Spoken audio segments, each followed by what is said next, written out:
Hello everyone, welcome to my music history channel. I announce an interesting topic.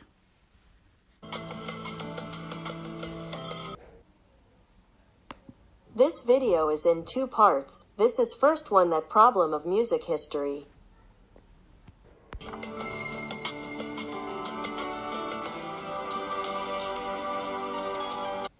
Music theory in the world is not an activity that started yesterday, that is, a few hundred years ago, as we generally think.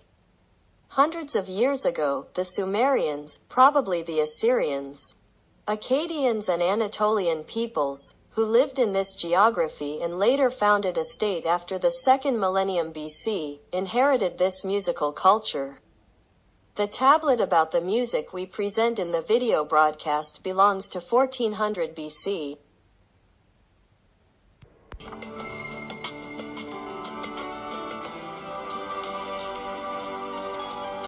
Before the advent of Islam, which played a very important role in the spread of written culture, the discussions on music theory had begun in Mesopotamia, which the British called the Middle East. From here, it was transferred to the ancient Greek civilization through the Phoenicians, Egyptians, and Anatolian civilizations. As described in the Proxima Centauri video broadcast on this channel, the ancient Greeks learned the art of music from the Turks, whom they described as half-horse half-human and called centauri or kentauri, but learned music theory from the Anatolian peoples. Egyptians and Phoenicians. The monochord sound theory in music attributed to Pythagoras, who lived around 500 BC, is the first Greek theory of music.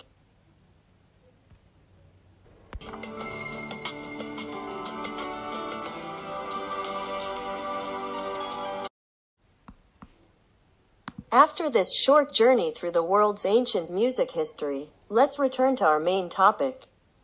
The word verse in our title means text written like poetry. Its Latin poetica is a word that is widely known in all European languages. For example, English is poetry or verses. Verses means more rhyming text. It has been a known fact since ancient culture that when many texts are turned into poetry, like epics, it is more easily permanent in the human mind.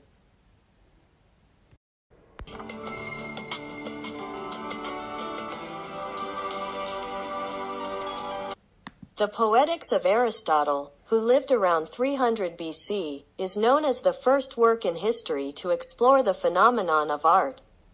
In this work, Aristotle argues that the art of poetic tragedy theater is superior to other arts. But Poetics written by Aristotle is not a verse work. I can give some examples of verse works to visualize in our minds. At the beginning of the classical Turkish music period, many works of the English national poet William Shakespeare, who died in 1616, are in verse. The work of Turkish national poet Mehmed Ersoy named Safahat is in verse. Composed poems are texts in verse.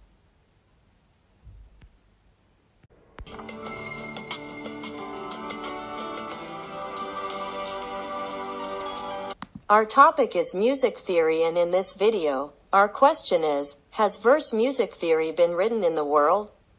So poetic music theory. If yes, who wrote the first verse music theory in the world? Or when was it written? I hope a video broadcast on this channel soon will clarify the matter. See you soon, bye for now.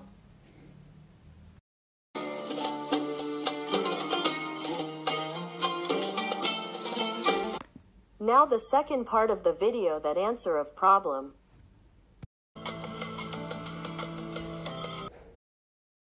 Again, hi, I am Recep Uslu, the owner of Music History YouTube channel. I am trying to inform you about new developments in the history of music. If there is a new development regarding a video I made, I try to inform you about it. I had previously renewed the video about Urmavi's Cevher composition like this. Now I will share a new development with you. I made 2 videos in January 2023. In these videos, whose is the world's first verse music theory? We were looking for an answer to the question. Our question is the same: whose is the world's first verse music theory? But this time our answer will be different. Since the historical sources of Turkish music are scattered in different libraries around the world, it takes time to discover, become aware of, find and publish them. And let me remind you that academic studies on Turkish music sources began after 1975, even if the pioneer of these researches was musicologist Rauf Yekta. Therefore, a new finding may disrupt what was previously known. I knew about a manuscript in the John Ryland Library many years ago, but I was not aware of its contents. Professor Hakan Cevher obtained this manuscript and prepared it for publication. He sent it for me to benefit from. Thus, the answer to the question of who is the world's first writer of verse music theory has changed. I removed the videos I made before from the channel. I am sharing this new information with you. The world's first writer of verse music theory is Mehmed Tirevi. No research has been done on his life yet. When he wrote his work, which he called Nazm-i Adwar, in 1477, Istanbul had been conquered by Mehmed the Conqueror, and Sani Saman Madrasa, or higher schools, had been established in Istanbul. The fact that the author wrote a work about music means that the author Mehmed learned Arabic and Persian and completed his madrasa education. He probably aspired to a position among the Sultan's relatives by writing works about music. The fact that the work is in verse, that is, poetry, indicates that the author is a poet. But it is not known whether he has a divan or what his reputation and pseudonym are in poetry. It is understood that there was a madrasa in Tyre during the time of Mehmed the Conqueror. And some of the graduates of Tyre were around Mehmed the Conqueror, and he may have wanted to take advantage of this situation. For now, it is obvious that his life needs to be investigated.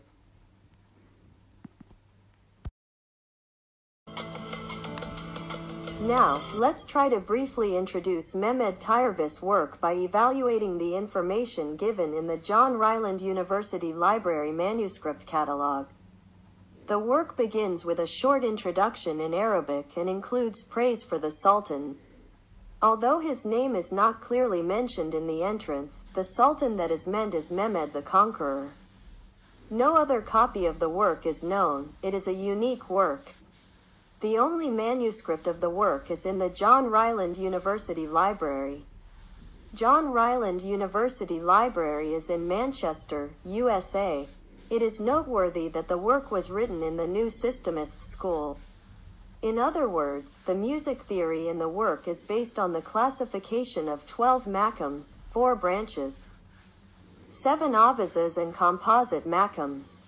The first introduction of the work was made by a woman named Denise Ertan in 1996, probably an academic member. However, I did not receive a response to the email I sent to reach him. The work was introduced in the catalog by Jan Schmith as manuscript number 148, and the catalog was published in 2011. You see it on the screen. First, let me point out a few mistakes made by Jan Schmith in the catalog.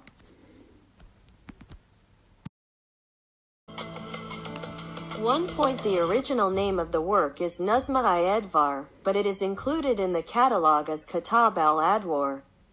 Kitab al-Adwar, which means the Book of Edwar, means a book in the genre of music theory.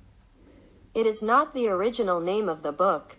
Jan Smith gave this name based on the Arabic sentence in the introduction of the work, but this is not the original work name. Since I do not know how Denise Ertan introduced the book, I have to mention Jan Smith here. Jan Smith mentions the phrase Nazm al-Advar, which is the name of the work, at the end of the work. 2.1 of the misinformation given by Jan Schmid is that the writer Mehmed wrote in the introduction that he meant less than God greater than with the expression less than Sultan al-Ayar greater than. However, with this expression meaning less than the best Sultan greater than, the author means Fatih Sultan Mehmed, who was the Sultan at the time he wrote the work. 3.1 of the incorrect statements in Jan Smith's catalog is that he mentions less than 5 branches greater than in the work. This is not true because the author mentions 4 branches in his work Mehmed. I would like to thank Professor Dr. Hakan Cevher for allowing me to benefit from the work. I say that the presentation in the catalog is wrong because I saw that the author mentions 4 branches, not 5 branches. 4. For some reason, there is an assumption about such works that they are a translation from Persian. Jan Smith also says that a similar expression is included in the manuscript, and the reason for his inference is in French, that is, it is supposedly a note from a French master. In reality, based on my experience with such works, I can say that this work cannot be translated from Persian. 5.1 of Jan Smith's promotional mistakes is that he mentions that there are 52 composite makams in the work. As far as I count, there are 53 composite makam names in the work, that is, 1 more than what Smith wrote.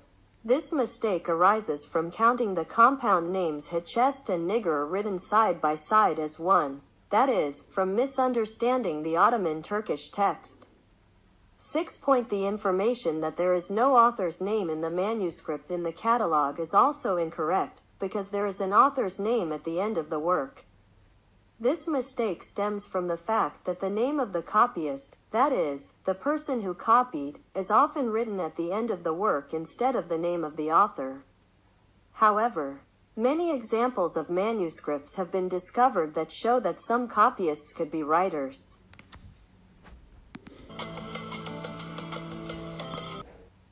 Now we can return to our main topic.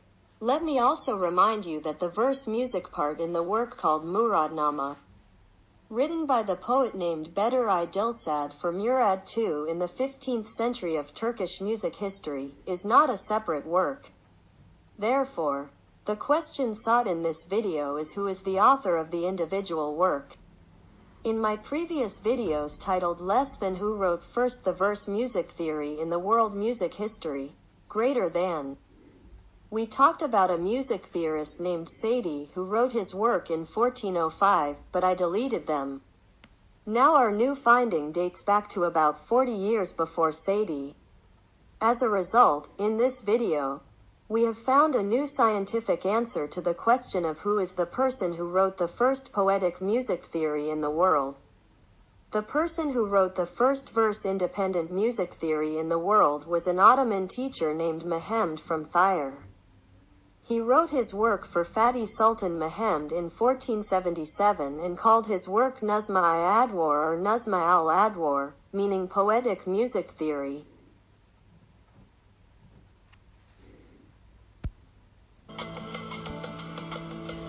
Search the good and call the beautiful, but search for a flaw. From Maulana Rumi. And now, goodbye to see a new music history podcast.